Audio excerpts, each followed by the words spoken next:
All right. Well, again, welcome everyone. So let's go around, introduce ourselves, and if there's anything you'd like to talk about, I'll make a note in chat and we can come back to it. As I mentioned earlier, we'll begin a discussion maybe in the back half of our meeting about ground rules, for a virtual environment like that, and specifically for our group. And then and touch base too on last week's MNAFEE regional meeting and what you learned. So I'm Susan Walker, and I am formerly with the University of Minnesota, and now in my house in St. Paul. And I will turn it over to Nancy.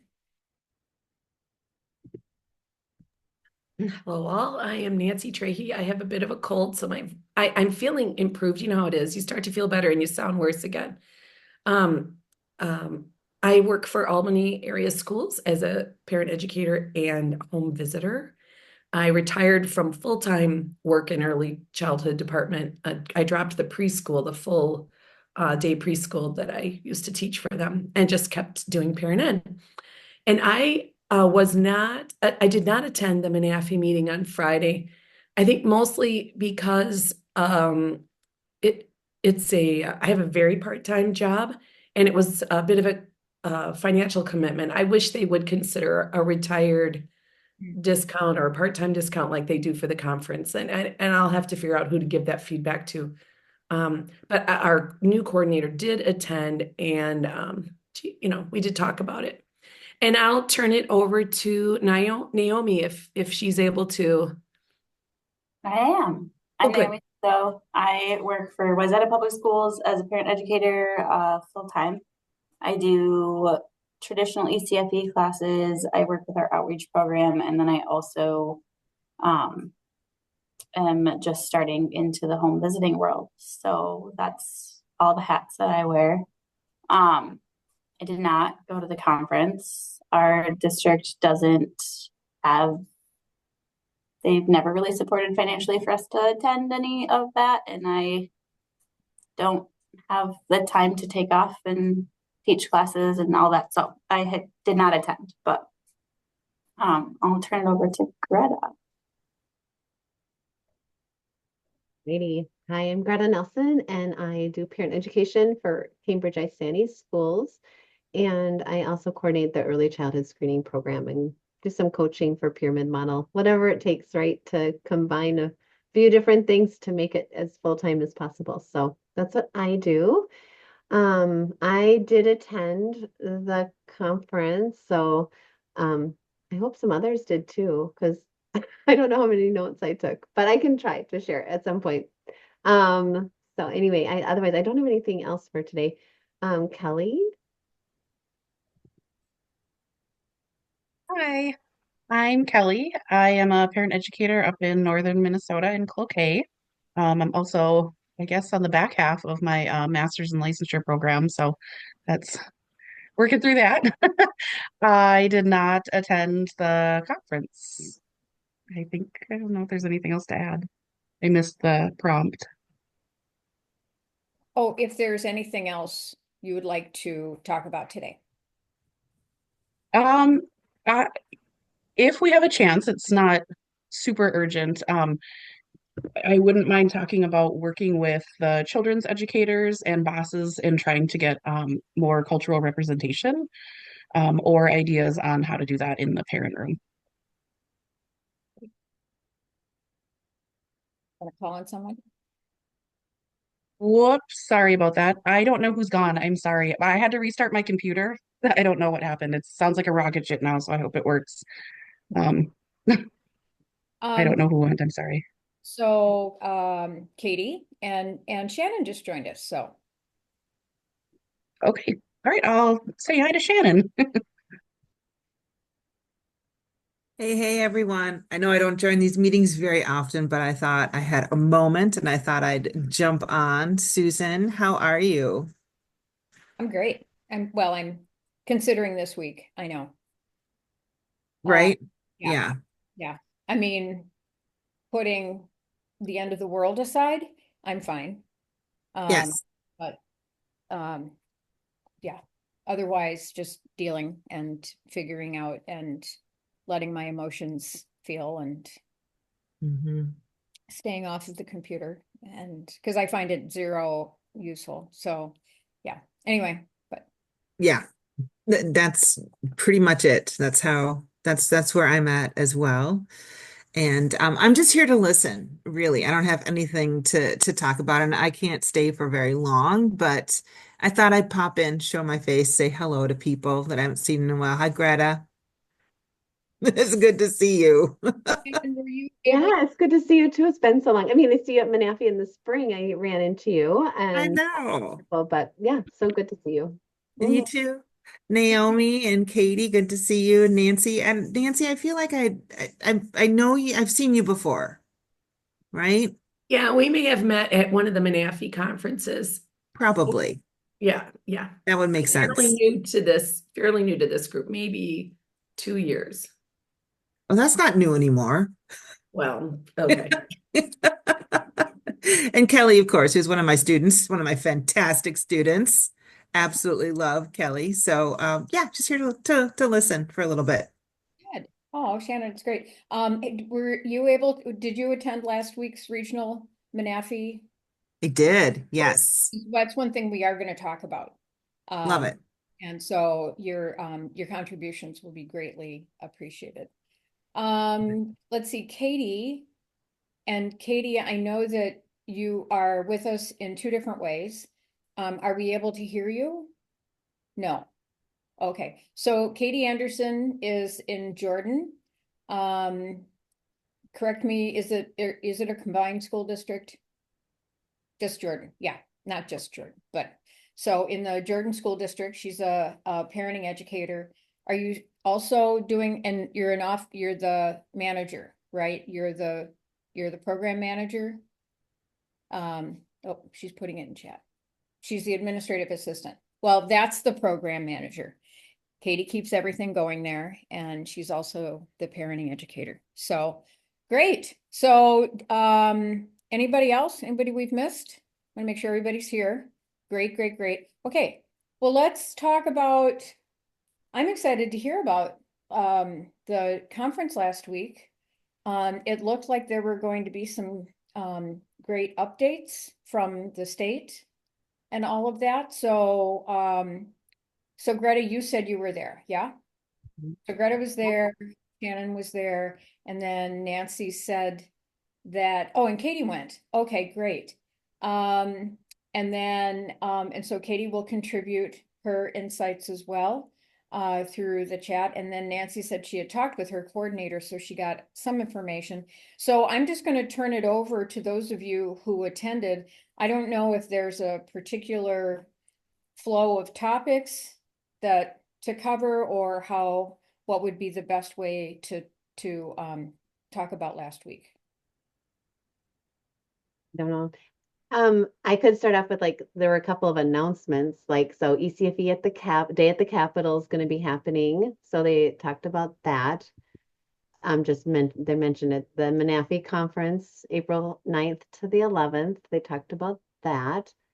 And they have this new they've updated the ECFE 50th anniversary gear. I think anyone who was I think almost everyone got that email sent out to them. But if not, I could put the link in the chat.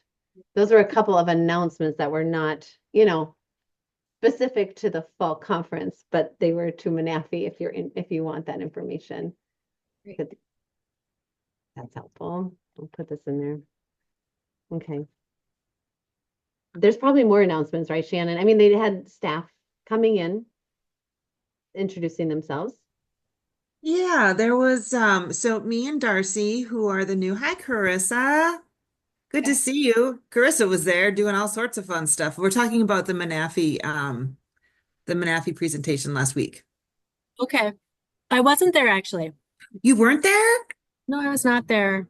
Oh, okay. Well then Greta and I Never are mind. will hold down the fort here, telling us all about it. Oh no, me and Darcy were there along with Mike. And so if you don't know, me and Mi Yang and Darcy Rodriguez are now the new ECFE people at the state, the new Betty and Lois, so to speak. And they gave us some updates, kind of where they're going, what the plan is. And it is, to pretty much pick up where Lois and Betty in a way left off with kind of I think probably a new spin. They're looking at uh I'll be honest, because I had talked with Darcy and me quite a bit. I was only halfway listening to that part of the conversation, so I can't give you great updates on that. Um, but I know it was good, and I'm very confident in them and what they're doing, and hopefully starting to hold programs accountable for implementing statute as intended. That is my big hope. There is, I have it in an email and I can send it.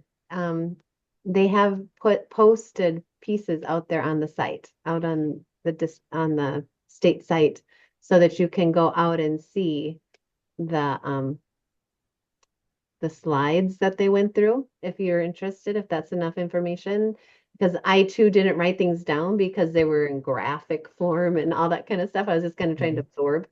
So I'm with you, Shannon. I don't have all the details. So, but I can put it out there in a link if you want. You can keep going. That's great. Yeah, no, that'd be awesome. Yeah, they talked a little bit about the structure and what's going to be happening, and um, that kind of who's moving, who's not moving. The vast majority, I think, is my understanding. But you can go look at the slides, and it can kind of give you some updates on that. Then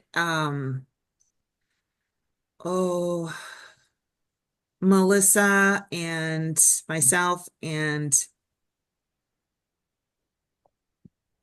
Nikki Murphy I'll talked a little bit about what's going to be happening with the parent core curriculum framework and how we've got some working groups with that. There's one that's working on a curriculum repository.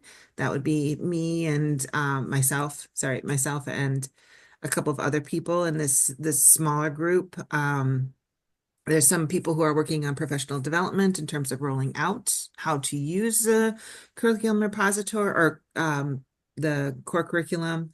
And there's a group that's, I think, kind of working on templates and how can we make it as accessible and easy to use as possible. So I'd say if you're interested, contact Nikki Murphy or Melissa Denning. They're kind of heading up a group that is working on those projects. And then there was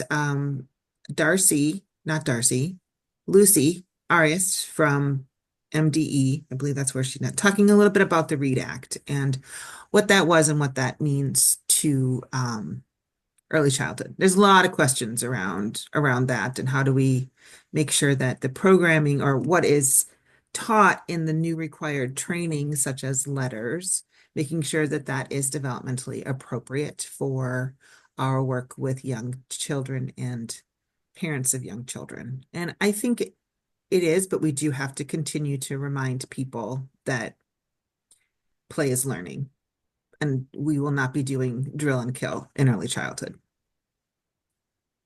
Shannon, what is that? I'm unfamiliar. The READ Act or Redact or? Yeah, READ, READ, and capital letters Act. It was passed in last legislative session, and it is all about research-based reading practices. So kind of reframing how we've been teaching reading in, I guess, in K-12 in a way that has not been necessarily great, potentially. Sold a Story. If you listen to that podcast, Sold a Story, you'll get a whole lot more information about where the READ Act is coming from, basically. And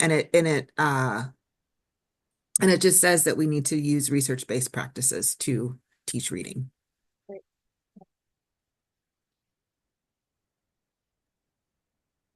Are others in ECFE required to complete the letters training? It's going district by district at this point.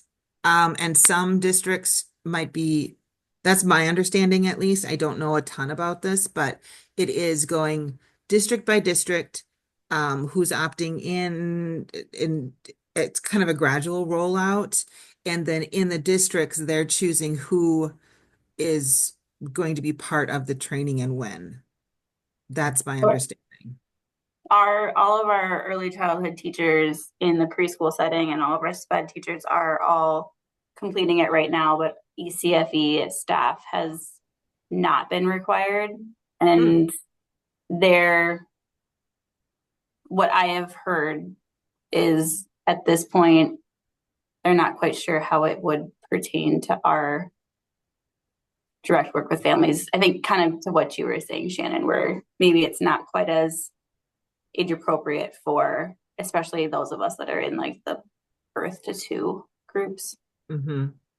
Yeah, I would say if you've been doing the work for the last 20 years around what are best practices in reading, the big five, the oral language development, the phonics, phonemic awareness, those pieces, that's basically what letters means to us if you bring it down to early childhood. Don't quote me on that, y'all, but that's my understanding.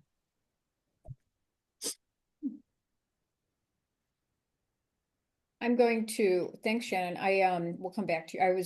I just clicked on that link, of the slides. I'm gonna share my screen real quick here. Let's see if it'll do it. Let me do it.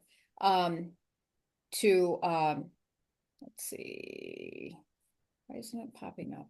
Anyway, I was just thinking of, the slides. You all can do it too. Let's see, blur. Nope.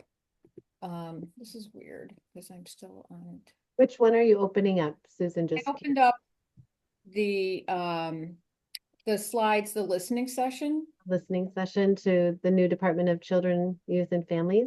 Yeah, I mean, you all, why don't you guys just do it too?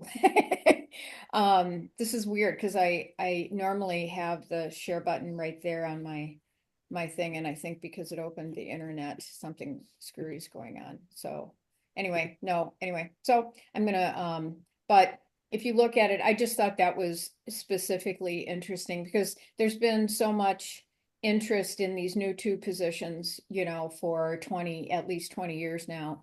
And it's just so wonderful that they're, finally in place, finally. And so I'm just, as I scroll through here and I see this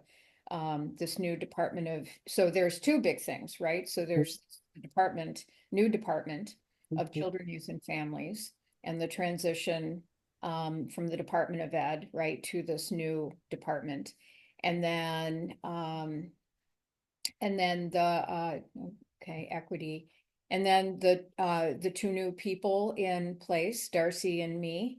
And then feedback and what they've heard from the field. Anyway, this looks like super, super helpful for partnerships and connections and clear, open communication, which is always so necessary at times of transitions. So, and then opening it up and then looking ahead to the next 50 years. Oh, well, I'll be dead, but it's nice to have. If Nice I could, if years. I could say something, two of those slides, the one that's what is going well, what are you proud of, and what are some challenges and or barriers? There's QR codes there. Please Yeah. add your input. They really want information, and so they had those available for us at the time, but they also then had a discussion that was going in a chat, and so they are collecting information and they want you to utilize that. So feel free, please do. Um, let them know what you're proud of, what's going well, and then what are barriers and challenges. And so they talked a little bit about that and transportation, and oh, I don't know if I wrote everything down, but maybe Shannon, you could speak to that. What things were kind of brought up that day? A lot of challenges of transport. Anyway, my Transportation, there was a lot about contract negotiations and prep time and the disaster that kind of is happening in many districts with the difficult transition from moving from the more flexible kind of community ed type contract to the K-12 contract because without a lot of advocacy on behalf of people understanding what we do, we end up getting boxed in to having 10 minutes of prep time per class because that's what K-12 teachers get. So, so I think there's a lot of work to be done there, and I know there is some significant movement on that as a priority. There was also some talk about kind of administration and how that's going to, um, wanting to have making sure our administration is going well of different programs. Yeah. Yeah, yeah. So all of that to say, those are the things they want to hear from you, if there's Mhm. things like that or something different. Um, yeah. How many how many classes are they teaching to be considered full-time? That was something brought up, that sort of thing. Okay, go ahead, Susan. Yeah, no, I'm here. No, I was, all of a sudden I got Zoom back. I think that there's a new version. There's like Zoom work. Yes, an update that had to be done for me today. Uh-huh. Yeah, yeah. So I was seeing people and not the whole thing. Anyway, now I am again. Yeah, so the essentially Shannon or anybody who is listening, the role of these two folks, are they basically advocates to sort of state policy related to ECFE as it's enacted through this department? I mean, that's sort of what I'm hearing when if they're listening to like how many classes do you teach and sort of like what is the actual life of an ECFE educator and how that they would be this at the state level to speak on behalf of ECFE. And Shannon, you're shaking your head. Is that about? Yes, and yeah. So Oh, so I there's didn't a think it's the only thing. No. I'm just, yeah, I mean, I would add just as actually a caveat to that is that they really can't do a whole lot in terms of negotiating pay rates, pay scales, how many classes you teach, your prep time, all of that must happen district to district. It must. It cannot come from the state, and the state cannot be involved in contract negotiations between unions and districts. right, Now, that said, there is a role for them to provide some guidance around helping you in your districts do that negotiation. And I think that's where they're kind of figuring out the boundaries of that role and how to provide that guidance within a legal, what they can and cannot do as a state government or a state department. right. So, yeah, Okay. Well, that's pretty wonderful. I mean, it's pretty great. yeah, I mean, to just feel again, as Betty and Lois did, that there's somebody there at the state level that if there's a legislator or an administrative official in one of the program in one of the departments, an ECFE comes up, like it's there's somebody that they can call, like that they know that there's somebody and they truly get ECFE and they can represent. That's wonderful. Good. Will they be, and then are they doing any traveling or any professional development around the state or holding listening sessions? Or, I mean, how then is their role in terms of making connections through the regions, helping with professional development, working with the university? So then outside of kind of all that they're doing at the state level, then those connections around the state. Yeah, they're doing a lot of that. I don't know if their listening sessions are in person necessarily, but I do know that they both have a goal to get out and do some visits across the state and drop in on programs or visit programs. And of course, there's always going to be that challenge, but there is that goal for sure. I believe, they're looking at doing regional, potentially some regional professional development maybe in the fall, for example, holding regional workshops like we did back in the day, in person in different areas of the state. So that would be pretty awesome.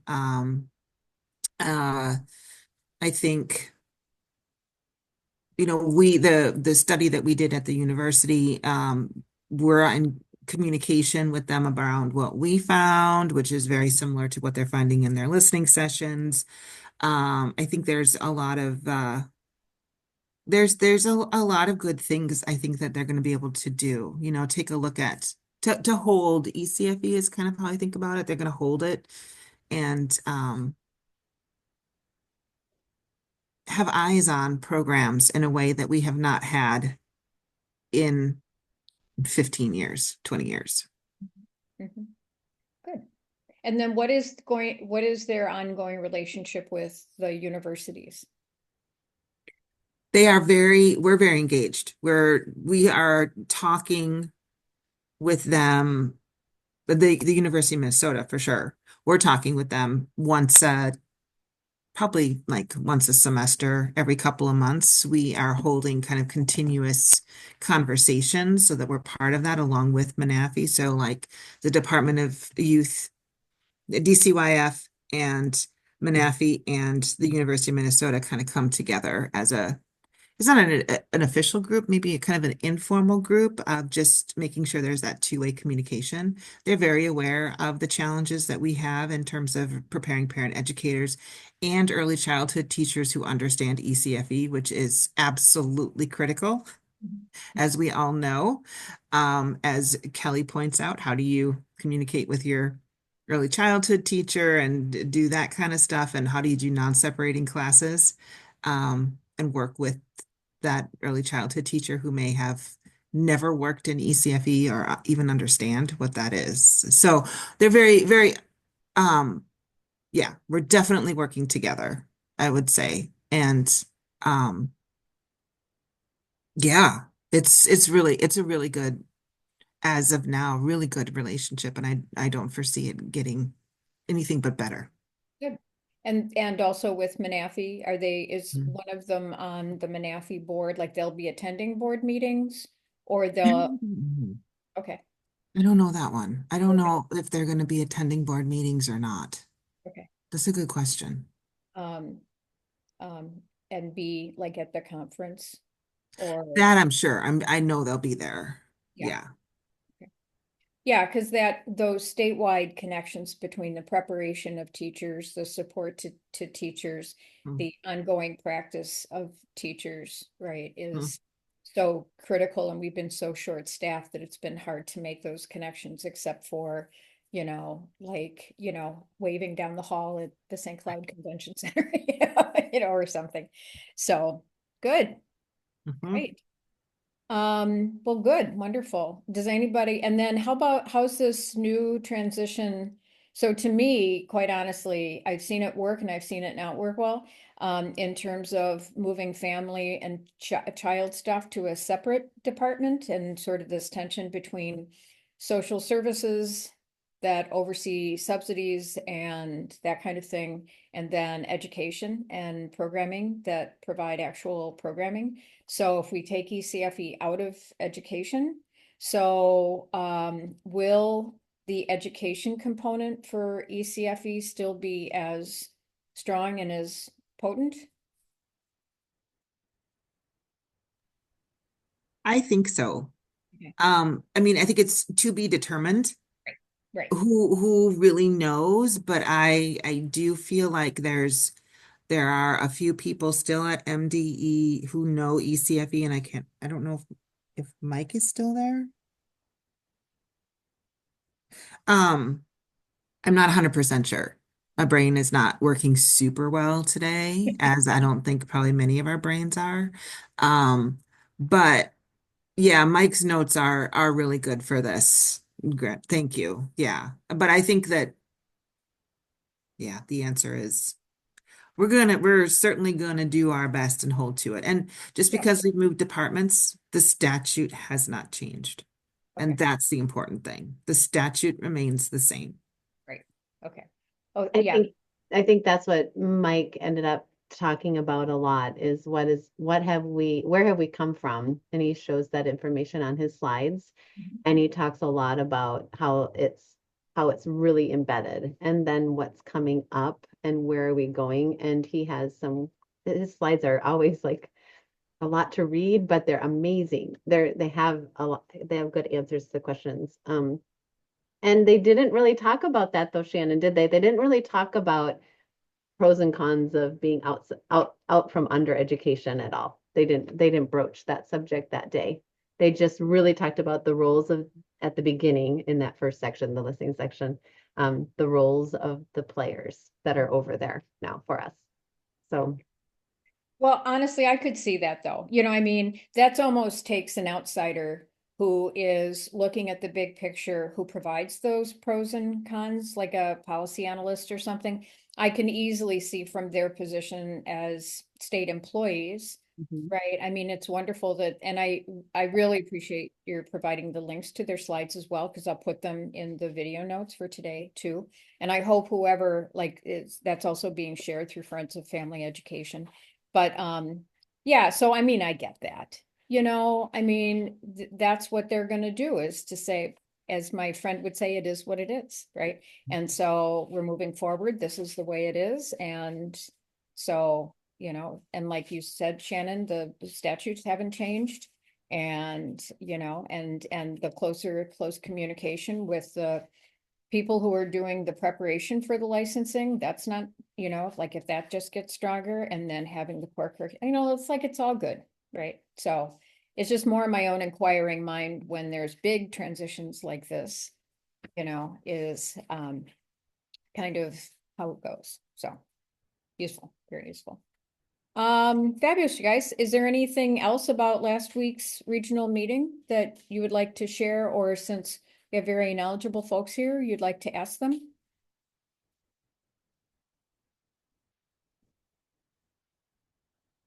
Okay, well, thank you. Thank you all for who were ever there and sharing, and you have very meaningful roles in all of this. So let's turn to Kelly's question. Because I see that what time is it? It's like 12:40, yeah, about 12:45. So so Kelly, let me scroll way back up here. And Kelly, yep, cultural representation in the parent room and working with the teachers and the coordinator about that. Is that about right, Kelly, or can you say a little bit more? Yeah, it was brought up a couple of years ago at an advisory board meeting. We had a Latino family and a Native family mention that they would like some more representation in the children's room. Um, I talked to the children's educator about that, and there's just a lot of fear around it, just I don't know that culture. I don't know how to say those words, things like that. So that didn't really go anywhere. And then it was brought up again by a different parent about more Native American and more cultural representation. So I asked my boss, and there's just a fear level. There is some stuff happening with our local reservation, a lot of um, bickering and things like that. So I think there's just a fear of racism right now. But it's Native American Heritage Month, and I really want to start something where I can. So I'm just wondering if anybody has ideas on, I guess, primarily doing that in the parent room, because that's where I have a little bit more control. Great question.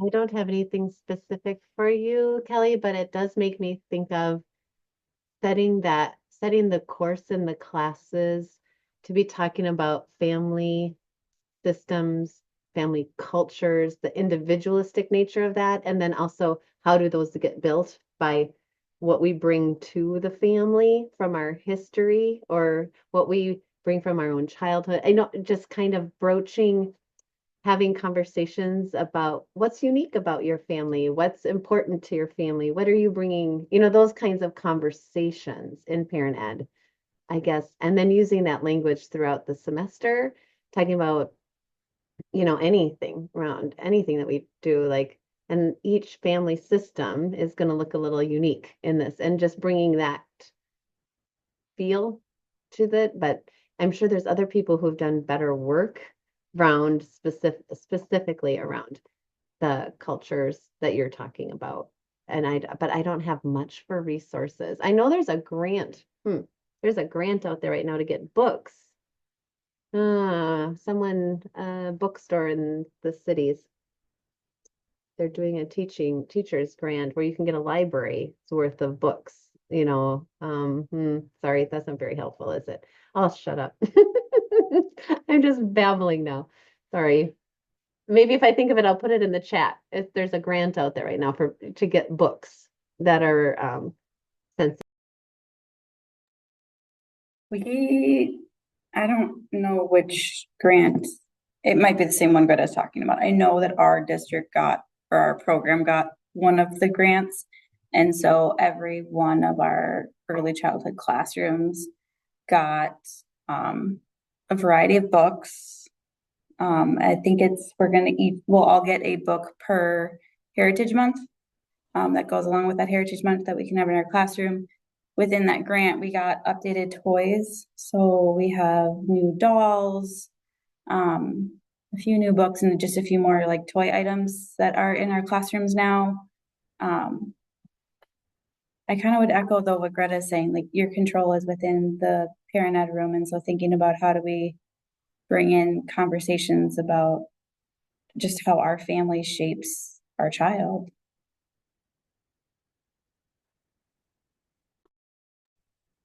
I definitely think that's something I struggle with, and my co-teacher and I have been talking about more and more. We invited our cultural liaisons.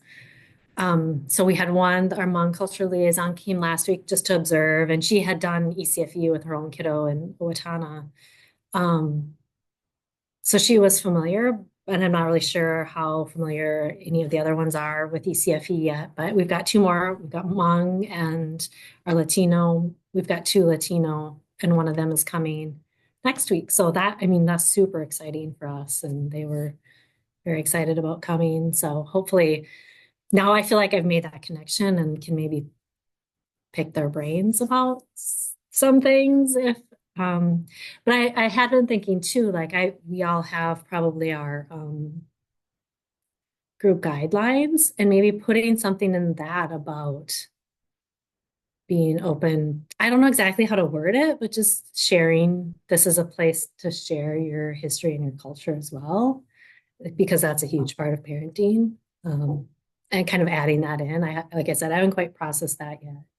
And the other thing I was thinking about doing is maybe making some posters around the actual languages spoken in our classes, maybe for the parent room and the kids' rooms, put them on the door or something, and like have families share whatever greeting they might. I mean, there's lots of generic ones you can find out there on the web, and I've got a couple of those up, but like the actual languages that are actually spoken by the actual families in your classes, I thought might be kind of a fun idea too. Another thing I haven't gotten there yet, but Kelly, does your district have a cultural liaison that you can consult? We do. We're connected to an elementary school, and there is one in each of our elementary schools, and then again at the middle and high school. When I talked to my boss about it, she said that he's very busy and pretty much unable to help us because he's in the elementary. I don't know if that's her perception or if that is after having talked with him or not. So that's kind of another thing, is I'm not really sure. I don't want to step on my boss's toes by going too far and talking not ahead of her or above her, but going out and pursuing too much, since it's kind of been expressed to me that it kind of needs to be halted for now. So I'm not really sure how much to pursue on my own. Of course, if Ellen was here, Ellen would just tell you to go ahead and do it and, ask for permission later. So, I mean, you do you, but,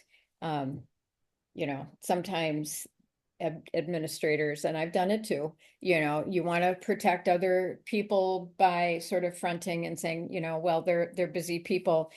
But on the other side, you know, it doesn't hurt to ask, because, you know, sometimes the request is filtered, or you don't know, right? But yeah.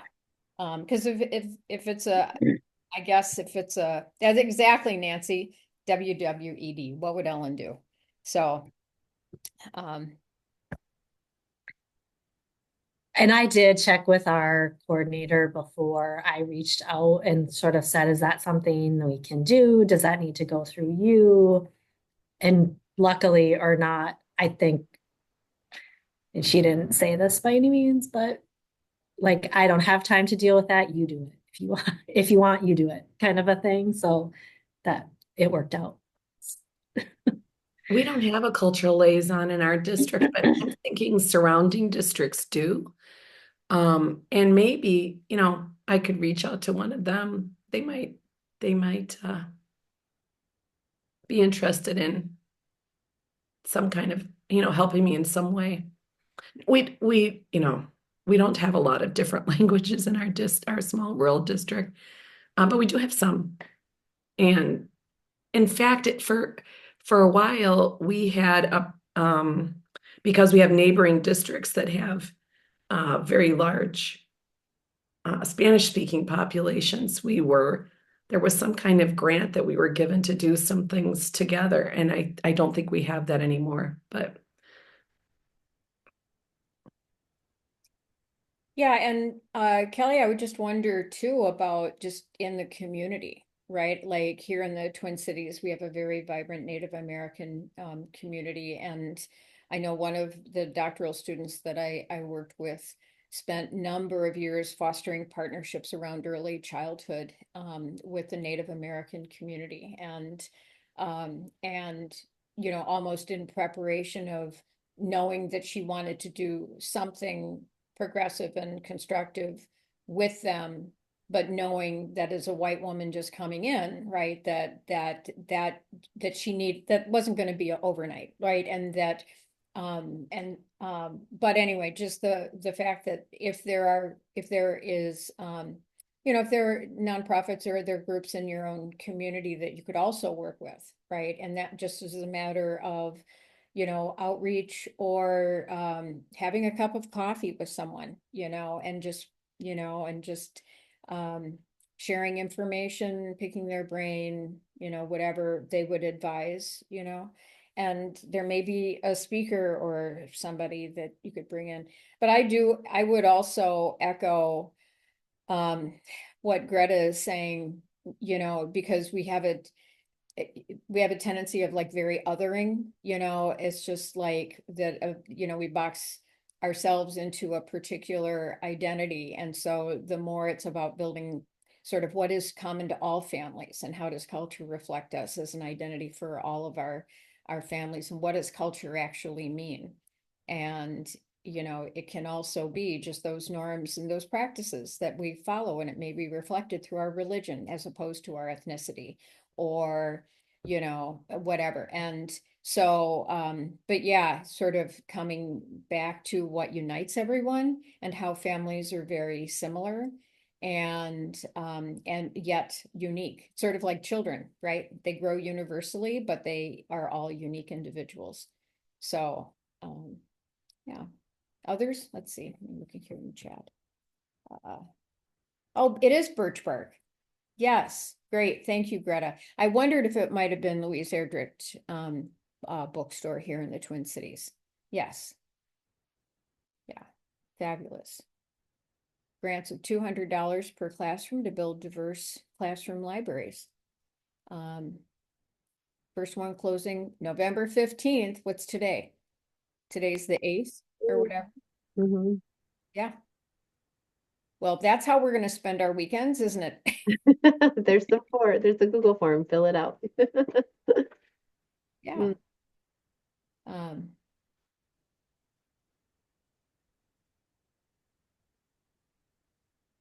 yeah, great.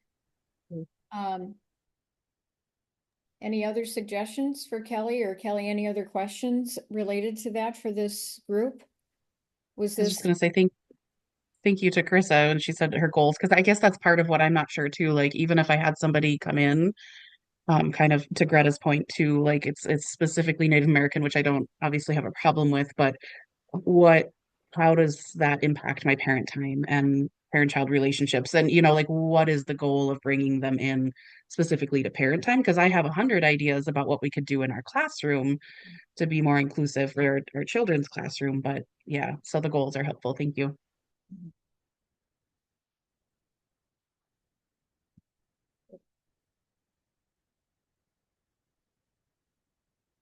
and then just the last thing related to this would be your wider conversations with the early childhood teacher, and I mean, again, just that repeated sense of values through the whole ECFE program outside of just your classroom.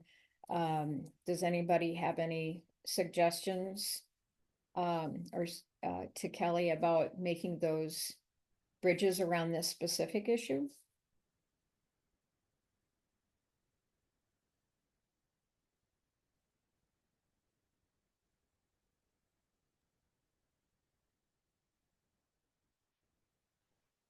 I'm curious what your children's teacher, what part of your curiosity and request are they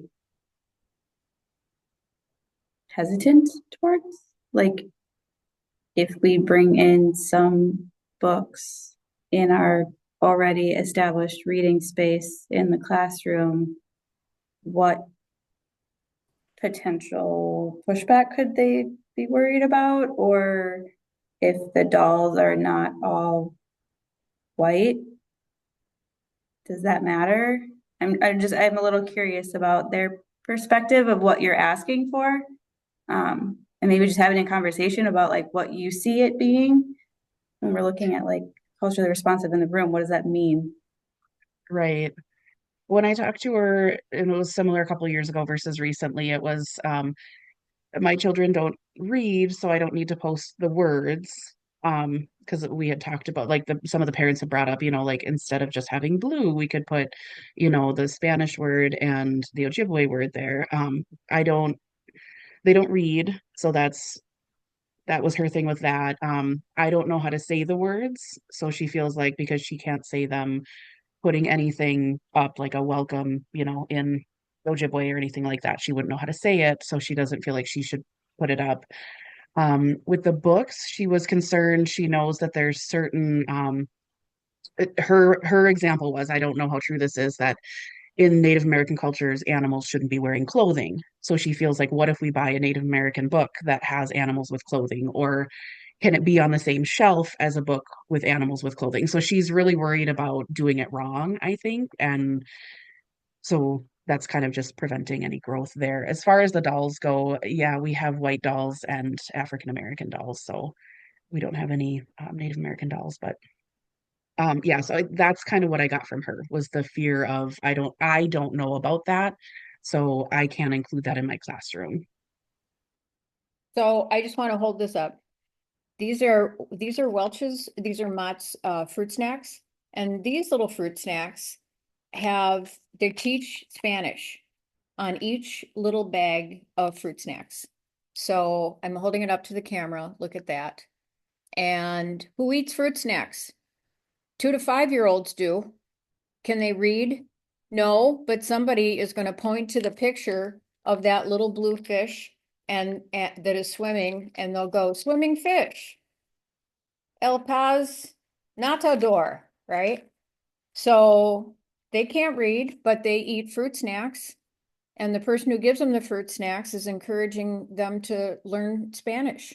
They don't need to read, And right? it even encourages the people who can read the Spanish to feel included, right? Well, Exactly. and that was kind of my big point, that if we don't have a lot of Native families that attend our programs, and I don't know why that is. I haven't jumped into that topic at all, but I know that when I walk into a local Native building, it feels uncomfortable for me because that's not my culture, and it is very different. So like I just think about somebody walking into our school and seeing zero of that, in our school. And not that, I mean, we walk into our elementary school and all the door signs are written in English and Ojibwe, so it's why can't we have a couple of those things? But again, and it's hard because I can't change your mind. I don't know. I'm interested in that grant though. I might dive into that this weekend and just make it happen and be like, look what I got for you.